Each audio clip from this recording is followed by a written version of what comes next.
17 থেকে 20 তারিখ অবধি অন্নপূর্ণা যোজনায় যারা এলিজিবল বেনিফিশিয়ারি পাওয়া গেছে 1,45,00,000 তাদের অ্যাকাউন্টে টাকা অলরেডি ঢুকে যাচ্ছে, আজ থেকে শুরু হয়ে গেছে এবং সেটা 20 তারিখ অবধি কিন্তু পৌঁছে যাবে।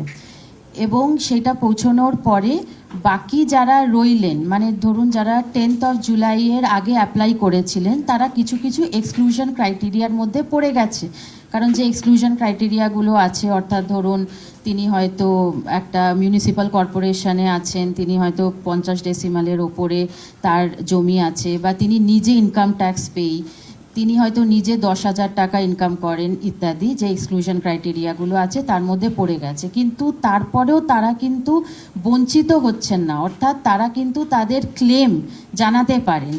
অর্থাৎ তার যদি টাকাটা না ঢোকে তিনি একটা ক্লেম করবেন, সেই ক্লেমটাতে যদি আবার জেলা প্রশাসন সেইটাকে যদি এনকোয়ারি করে ভেরিফিকেশন করে দেখে যে উনি এলিজিবল আছেন, তাহলে কিন্তু তিনিও আবার পাবেন। অর্থাৎ কাউকে আউটরাইটলি রিজেক্ট করা হচ্ছে না। যারা পেলো তারা তো পেড, কিন্তু যাদেরটা এখন আন্ডার ভেরিফিকেশন দেখানো হলো, অর্থাৎ তারাও কিন্তু আবার ক্লেম করতে পারেন, ক্লেম করে আবার সে টাকা কিন্তু পেতে পারে যদি সেটা ভেরিফিকেশনে তিনি এলিজিবল পাওয়া যান। এইটা একটা পার্ট। আর সেকেন্ড পার্ট হলো যারা 10th of জুলাইয়ের পরে দিয়েছিল, ধরুন কেউ 25শে জুলাই অ্যাপ্লাই করেছে, কেউ 30শে জুলাই অ্যাপ্লাই করেছে, তাহলে তাদেরটাও কিন্তু এখন জেলা প্রশাসন এবং কেএমসি এরিয়ায় কেএমসি তারা কিন্তু এনকোয়ারি এবং প্রপার ভেরিফিকেশনের কাজ কিন্তু করছেন। এই প্রত্যেকটা ফর্ম কিন্তু এনকোয়ার্ড এবং ভেরিফাইড, এবং তাই তারা সেই ভেরিফিকেশন করবেন এবং সেইটা তারা 3rd week of সেপ্টেম্বর অবধি পুরো ভেরিফিকেশন কমপ্লিট হয়ে যাবে। এবং তারপরে তাদের মধ্যে থেকে আবার যারা এলিজিবল পাওয়া যাবে তখন তারাও আবার তাদের পেমেন্টটা পাবে। এবং তারা কারোর যদি কোনো গ্রিভেন্স থাকে, সেই জন্য আমি আবার বলছি যে আউটরাইটলি কাউকে রিজেক্টেড করে দেখানো হচ্ছে না, অর্থাৎ তারা কিন্তু আবার ক্লেম অ্যান্ড অবজেকশন দিতেই পারে। হতেই পারে যে কোনো ভেরিফিকেশনে হয়তো আরেকটু ইনডেপথ ভেরিফিকেশন করতে হবে, তাহলে সেই ক্ষেত্রে ক্লেমস দিলে সেটা কিন্তু আবার ভেরিফাইড হবে এবং তিনি যদি এলিজিবল পাওয়া যান পাবেন। হ্যাঁ, 1,45,00,000 যে আবেদন সেটাকে ওই 10 জুলাই পর্যন্ত সেইটা, হ্যাঁ হ্যাঁ হ্যাঁ, তারপরেরটা এখন এনকোয়ারি চলছে। কারণ ধরুন যারা শেষের দিকে দিয়েছেন বা কিছু, তো সব সময় তো এতজনের এইটা না, এইটা হচ্ছে 1,62,00,000 মধ্যে, 1,62,00,000 মধ্যে এখন আমরা 1,45,00,000 দিলাম। বাকি 80 লক্ষ তাহলে বলছেন ওটা কিসে? ওটা হচ্ছে আমাদের যে ফর্মসগুলো, যেটা আবেদন যেটা রিসিভ করেছি আমাদের তো পোর্টালে আবেদন, হ্যাঁ হ্যাঁ যাচাই হয়েছে 10th of জুলাইয়ের মধ্যে, এবং তার মধ্যে 1.45K তো আমরা ইমিডিয়েটলি টাকা ট্রান্সফার করছি। হ্যাঁ 4 দিন লাগেই, কারণ এত টাকা যতজন অ্যাপ্লাই করেছে ততজনই ভেরিফিকেশন করেছেন। এক এক করে হ্যাঁ হ্যাঁ নিশ্চয়ই। কারণ হচ্ছে যে এইটা আমাদের সেপ্টেম্বর অবধি যখন যাচাই হয়ে যাবে তখন আবার যারা এলিজিবল হবে, এখন অবধি পোর্টালটা বন্ধ আছে কারণ এতগুলো যেহেতু ভেরিফিকেশন করতে হচ্ছে, আবার যখন পোর্টাল খোলা হবে তখন যারা এলিজিবল হবে তারা আবার অ্যাপ্লাই করতে পারবে। নিশ্চয়ই তো খুলবেই। হ্যাঁ হ্যাঁ, যাদের যাদের পাচ্ছেন না, মানে যাদেরটা আমরা এখন হেল্ড আপ করে রেখেছি, তাদের কিন্তু একটা রিবেনে কিন্তু তাদের একটা কারণটা জানিয়ে দেওয়া হবে। ধরুন সেখানে লিখে দেওয়া হবে আইটি পেই, কিংবা দেখা গেল যে মান্থলি রেমুনারেশন মোর দ্যান 10,000, যা যা আমাদের এক্সক্লুশন। অনেক ক্ষেত্রে দেখা গেছে যে তাকে হয়তো ভেরিফিকেশনে গেছে কিন্তু তাকে পাওয়া যায়নি, সেজন্য নট ফাউন্ড, যাই রিজন থাকুক না কেন সেইটাও আমরা লিখে দেব, যাতে সে সেই উদ্দেশ্যে, মানে সেইটার ভিত্তি করে সে যাতে তার ক্লেমটা দিতে পারে। 1,62,00,000 যে যাদের ভিত্তি করে তার মধ্যেই 62,00,000 যে বাদ গেল, মানে 17 লক্ষ, সেই 17 লক্ষকে আমরা জানিয়ে দেবেন যে কজ অফ। হ্যাঁ বাদ গেল না, আবার বলছি যে যাদেরকে আমরা অ্যাপ্রুভাল দিলাম না ফর ভেরিয়াস রিজন, সেই রিজনটা আমরা দিয়ে দেব, আর সেটার আমরা আরেকবার ভেরিফিকেশন করে। ক্লেম করতে গেলে কোথায় করবে? ক্লেম করতে হ্যাঁ, আমাদের যে সোশ্যাল রেজিস্ট্রি পোর্টাল আছে সেইটা আমরা ওটা তো বন্ধ উইদিন, আছে। হ্যাঁ ওটা না, ওইটা মানে নতুন ক্লেম নেওয়ার জন্য বন্ধ আছে, কিন্তু ক্লেমস অ্যান্ড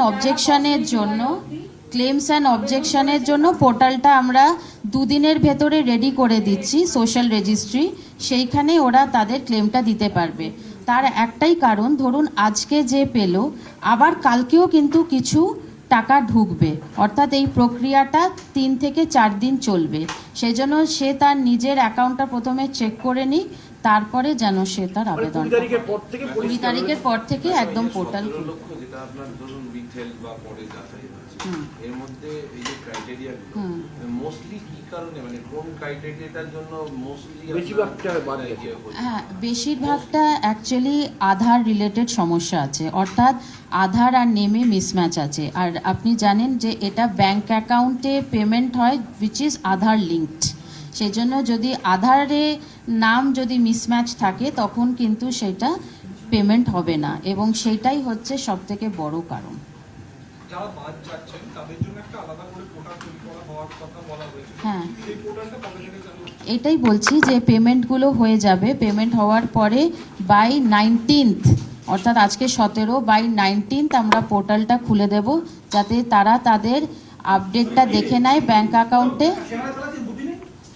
আস্তে আস্তে তারা যাতে ব্যাংক অ্যাকাউন্টে আপডেটটা দেখে নেয় আর করে সেই পোর্টালে ক্লেম অ্যান্ড অবজেকশনটা দিতে পারে। তো উইদিন 19th এই পোর্টালটা অন হয়ে যাবে সোশ্যাল রেজিস্ট্রি পোর্টালে। অগাস্টে হ্যাঁ হ্যাঁ হ্যাঁ হ্যাঁ, ক্লেমস অ্যান্ড অবজেকশন।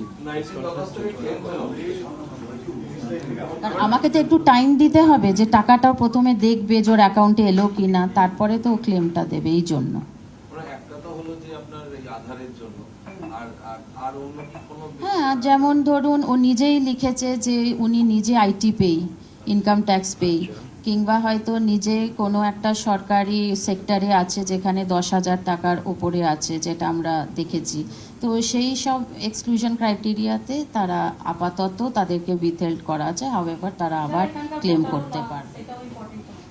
সব মিলিয়ে কত অ্যাপ্লিকেশন এসেছে বা যেগুলো ভেরিফাইড হয়নি বা ওইটাই বললাম যে টোটাল আমাদের আপাতত প্রায় 1.80 মতন আছে, তো 1.62 মতন তো পুরোটাই ছিল আমরা ভেরিফাই করেছি, তার মধ্যে 1.40 1.45 যাচ্ছে, বাকিটা আবার যদি ক্লেম দেয় তখন আবার ভেরিফিকেশন হবে, ভেরিফিকেশন চলতে থাকবে। এই আধারের সঙ্গে মিসম্যাচ এর সংখ্যাটা কতটা বলা যাবে? মোটামুটি প্রায় 10 লাখের মতন। 10 লাখ। হ্যাঁ, একটা বিষয় নিয়ে বিভ্রান্তি ছড়াচ্ছে যে 3টে ঘরের যে বিষয়টা, সেটা নিয়ে বিভ্রান্তি ছড়াচ্ছে যে কোন কোন এলাকার মানুষ পাবেন, বা 3টে ঘর থাকলে কোন কোন এলাকার মানুষ পাবেন না। এই বিষয়টা যদি একটু ক্লিয়ার করেন। এইটা 3টে ঘরের কথা যেটা বলা রয়েছে সেটা আরবান এরিয়া মানে মিউনিসিপ্যালিটির কথা বলা হয়েছে, কিন্তু তারপরেও যদি তার মধ্যে অন্য কোনো এলিজিবিলিটি থাকে সেইটা কিন্তু আবার ডিটেলে ভেরিফিকেশন করে যদি মনে হয় যে না সত্যি তার পাওয়ার যোগ্য আছে, সে হয়তো থাকে ওখানে কিন্তু তার একটা যোগ্যতা আছে, তখন সে পাবে। বাট অ্যাট প্রেজেন্ট মানে ধরুন একটা ফ্ল্যাট বাড়ি যেটা মিউনিসিপ্যালিটিতে আছে 3 রুম আর অ্যাবাভ, তাদেরকে এখন এটার থেকে বাইরে রাখা হয়েছে।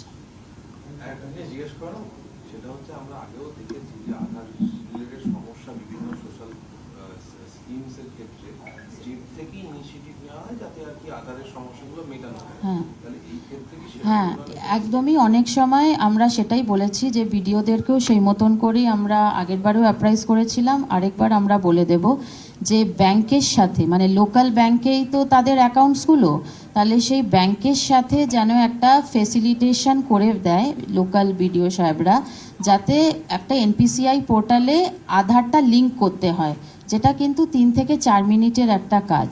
তো সেইটা যাতে ফেসিলিটেট করতে পারে ব্লক প্রশাসন, তার জন্য আমরা তাদেরকে নির্দেশ দিয়ে দেব।